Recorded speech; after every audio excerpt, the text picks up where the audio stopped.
Hey guys, Richard from the Poke Family here again.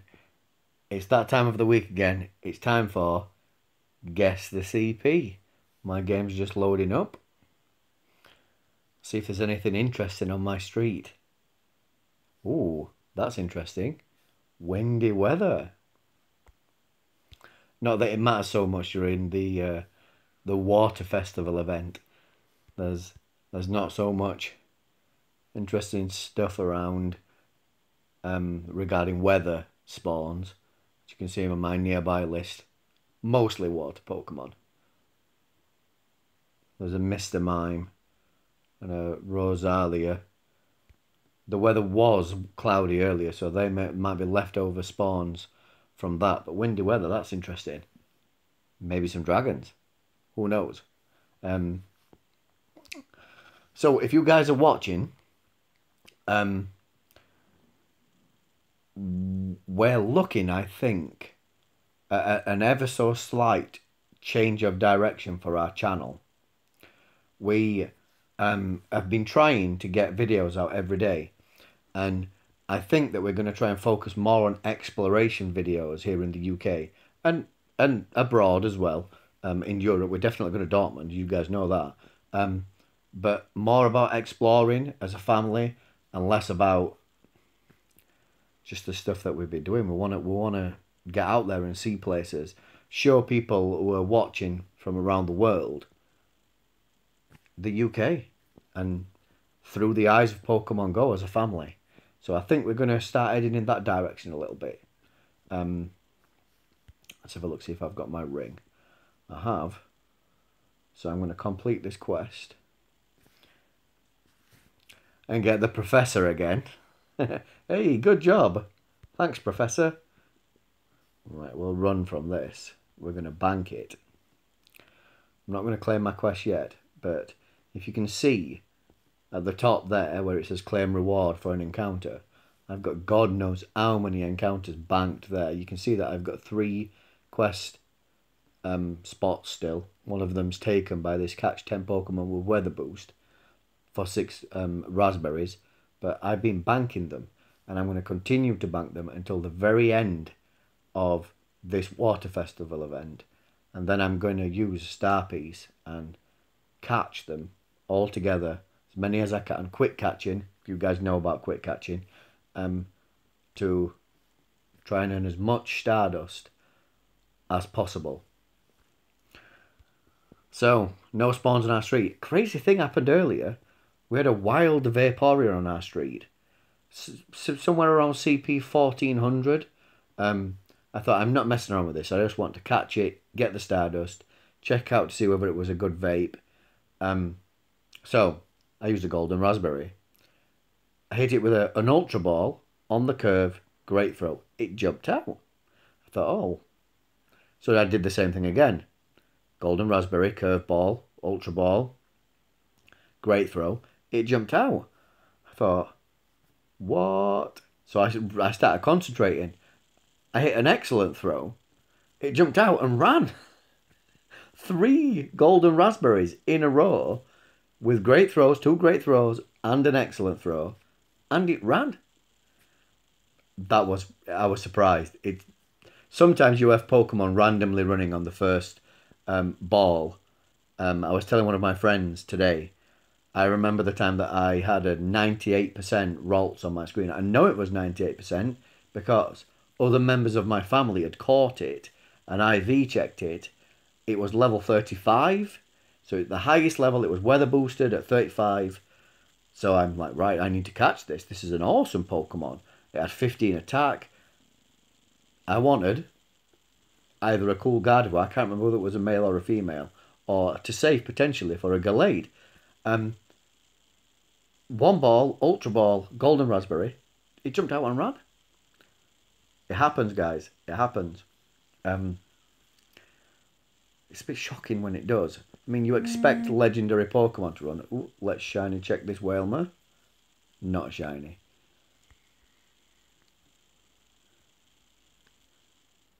Didn't even hit a good throw.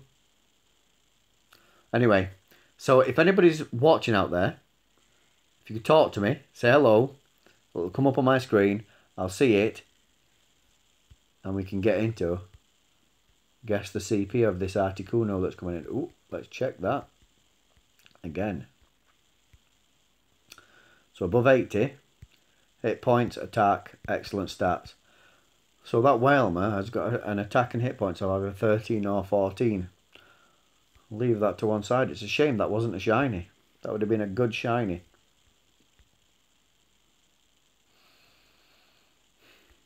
So, a level 15 Articuno has a range, a CP range between 1088 and 1257. 1088 being a 10-10-10 and a 1257 being a perfect 15-15-15 Pokemon.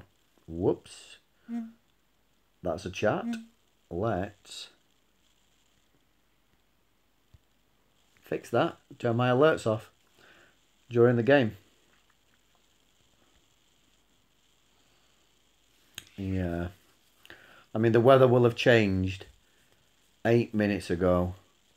So there's a good chance that we're still on spawn cycles from cloudy rather than windy.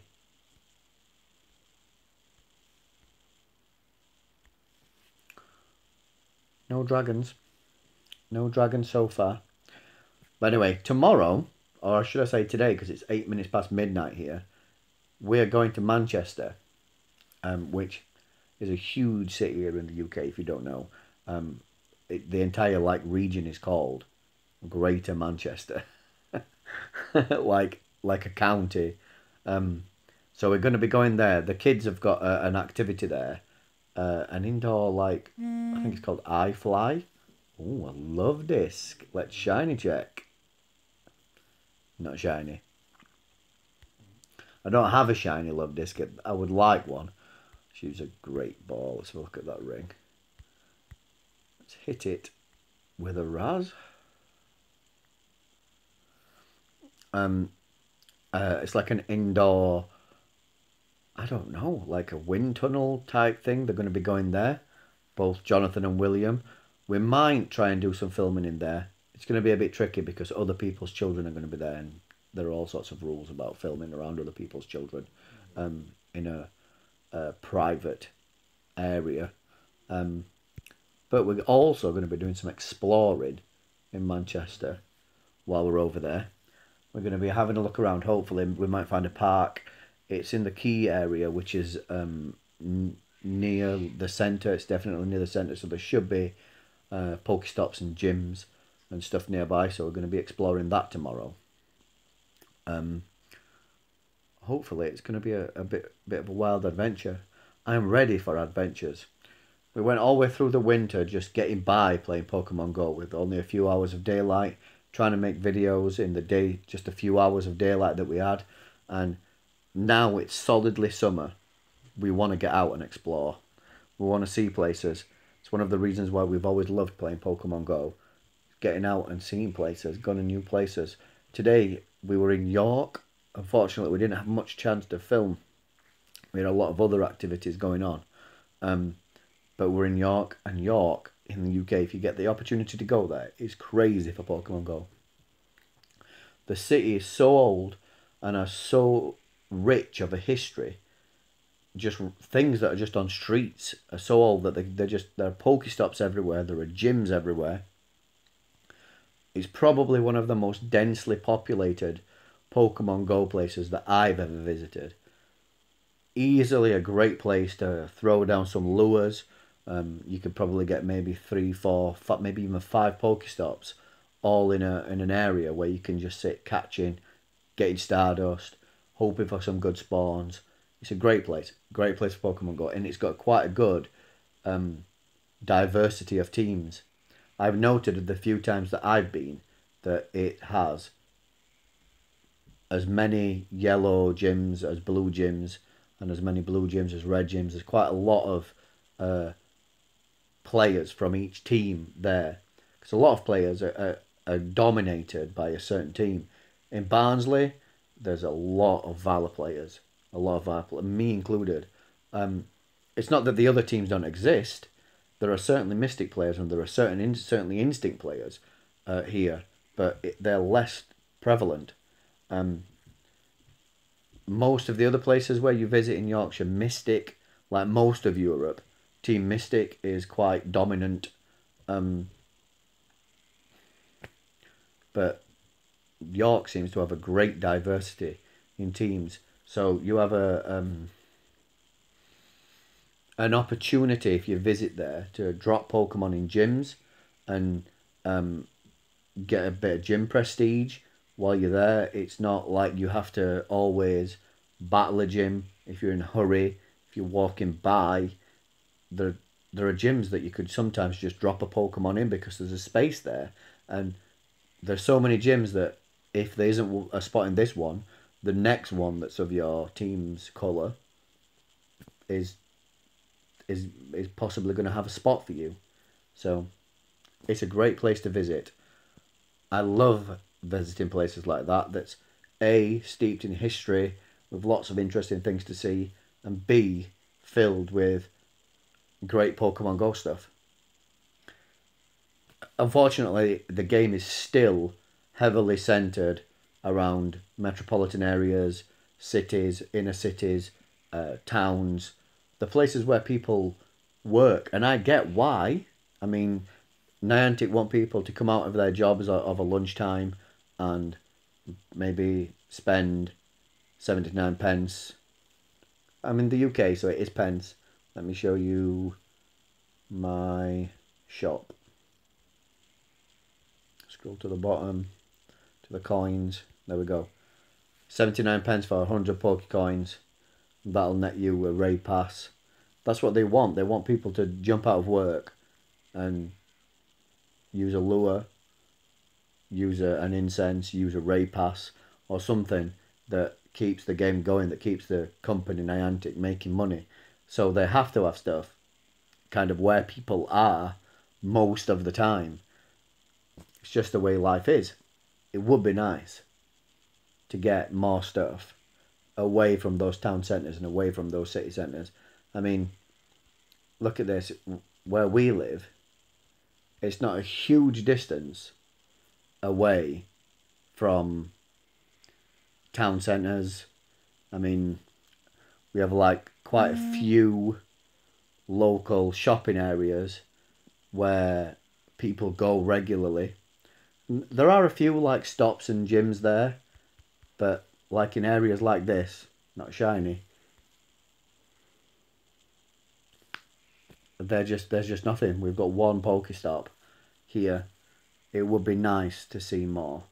I know that that Niantic are working on Pokestop submissions, which is one step closer to probably gym submissions or a way of getting gyms to spring up. I know that Niantic are working on that, but we're 2 years in, 2 years, and we're still struggling in more rural areas. I'm lucky in the UK. In the UK, you're never far away from it, even if you live in a small village like I do. I mean, if you look at my Pokemon Go map, this road that's in the background, like that's just here, is quite a big road that leads kind of in and out.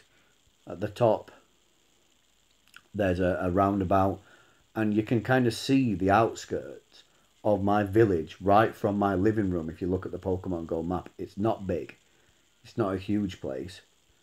But at the end of my village is the start of the next village, essentially here. So it's you can get places. It's quite quick to get to places here in the UK where there is stuff. So I'm lucky in that respect.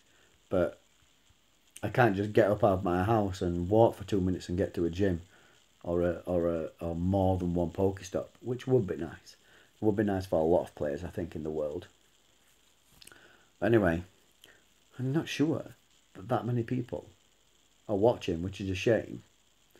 But I suppose I could guess my own CP. I'm not going to go for the obvious 1257. I think it's probably going to... I'm going to go for a good CP. I think it's going to be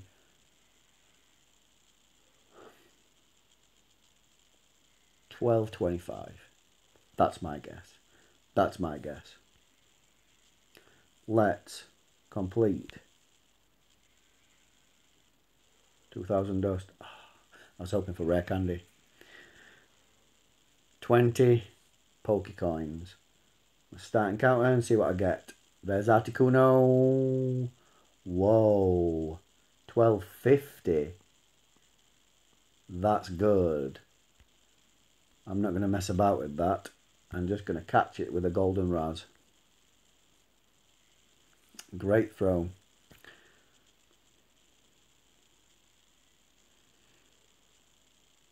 In it goes. First ball.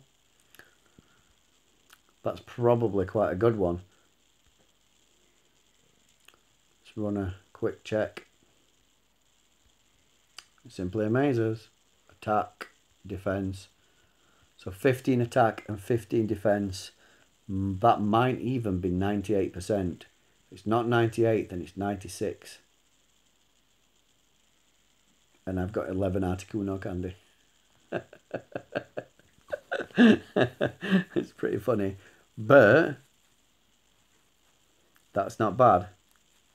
Finally, I think the best that I've seen otherwise than this Articuno that we're looking at here is I had a 91% Moltres with 15 attack. Because attack's still the most desired stat of the three because of the way the gym... I mean, if you watch my video about gyms, because of the way the gym system works, there are a few Pokemon where attack's not as vital. Blissey, maybe Snorlax, etc. I wouldn't worry too much about having lower attack. But if you're going to use it for a raid, you're using it for taking gyms down, you want higher attack. There are very few situations where I would consider anything other than 15.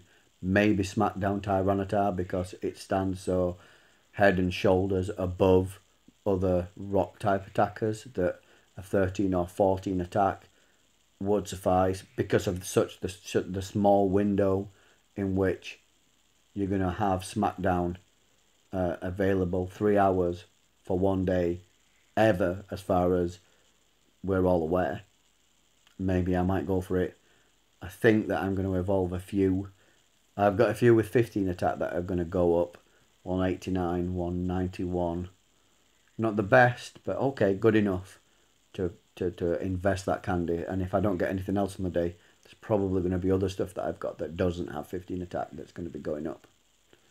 But this Articuno, I'm quite happy with. Finally got something good, guys, out of these quests. It's only level 15, quite a long way to go. I think Mamoswine is probably going to outdo Articuno when Gen 4 arrives. But you can't ever be sure because of the move sets. It's a ground / ice type, and right now Piloswine does have access to ice moves. But when it evolves, it might not. They might not give it strong ice moves. They might give it more like stronger ground moves. Who knows? Hopefully it'll have ice moves. But this, I think I'm going to save. Put it on the back burner. Keep it. Maybe power it up later. I'm not sure.